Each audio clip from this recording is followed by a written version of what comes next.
সকাল সকাল স্নান করে এবার যাব ঠাকুর ঘরে। হ্যালো এভরিওয়ান, আবারও একটা নতুন ভিডিওতে তোমাদের সবাইকে ওয়েলকাম জানাচ্ছি। তোমরা সবাই কেমন আছো? আশা করি তোমরা সবাই খুব ভালো আছো। আমিও ভীষণ ভালো আছি।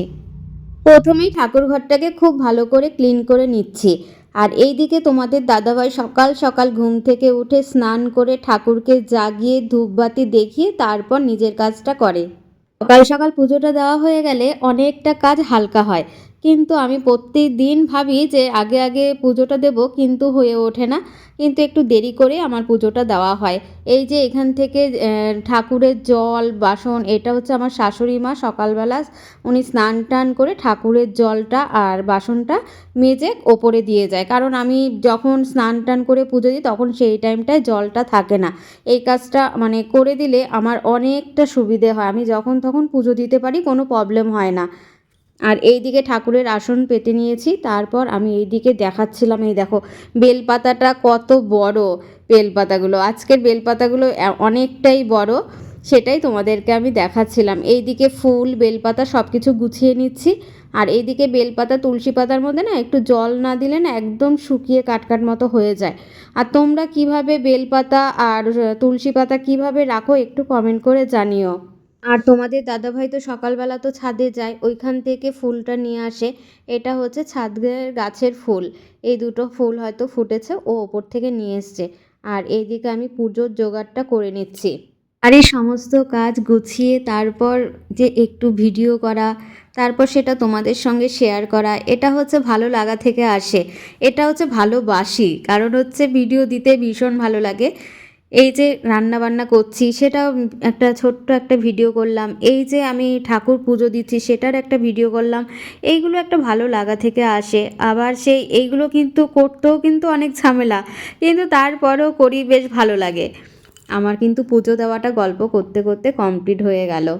ঠাকুর ঘরে আসলে আমার অনেকটা টাইম লাগে, কারণ আমি অত তাড়াহুড়ো করে পুজো দিতে পারি না।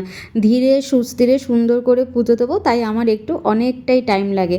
তার জন্য আগে সমস্ত কাজবাজ করে তারপর হচ্ছে ঠাকুর ঘরে এসে অনেকটা টাইম আমি কাটাতে পারি। তা না হলে ওইদিকে যদি মানে এইদিকে ঠাকুর পুজো দিতে এসে আবার রান্নার একটা তাড়াহুড়ো থাকে, তারপর এই দিকটাও আমি খুব ভালো করে দিতে পারি না, একটা কেমন একটা হয়।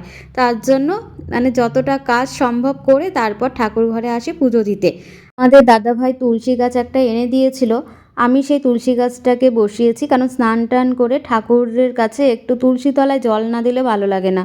তার জন্য আর আমাদের বাড়িতে সবাই বলে যে তুলসী গাছ ছাদের মধ্যে লাগাতে নেই, তুলসী মঞ্চ করতে নেই। আমি ঠিক জানি না, কিন্তু আমি এটা মন থেকে করেছি, মন থেকে ভালোবেসে এটা করি।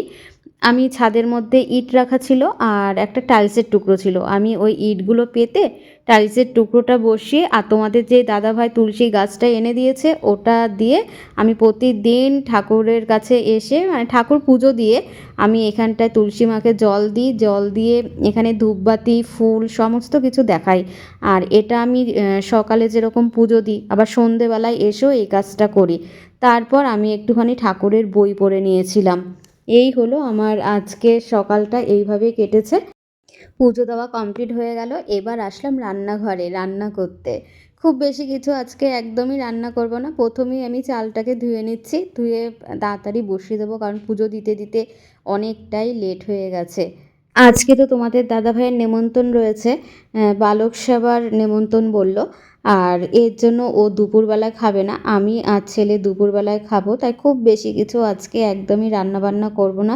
কালকের কিছু রান্না আছে সেটা আমি ছেলেকে দেবো না, সেটা আমি খেয়ে নেব। আর এইদিকে আজকে রান্না করছি, চলো তোমাদের দেখায় যে কী কী রান্না করছি। আমি কিন্তু এগুলো সব আগের থেকেই কেটে রেখে স্নান করতে গিয়েছিলাম, স্নান করে পুজো টুজো দিলাম। আর এই দিকে আমি ভাতটা বসিয়ে দিয়েছি, আর আজকে একদম সিম্পল রান্না করব। এইখানে ডিমটাকে সেদ্ধ করে রেখে গেছিলাম, আর এই দিকে পটল আলু সব কেটে রেখেছি, কেটে ধুয়ে রেখেছি। আর পটল আলু আর ডিম দিয়ে রান্না করব। আর এই পটলটাকেও খুব ভালো করে ভেজে নিচ্ছি। ঈশ্বরের কাছে প্রার্থনা করি তোমরা সবাই খুব ভালো থেকো, সুস্থ থেকো, খুব ভালোভাবে দিনটা কাটাও।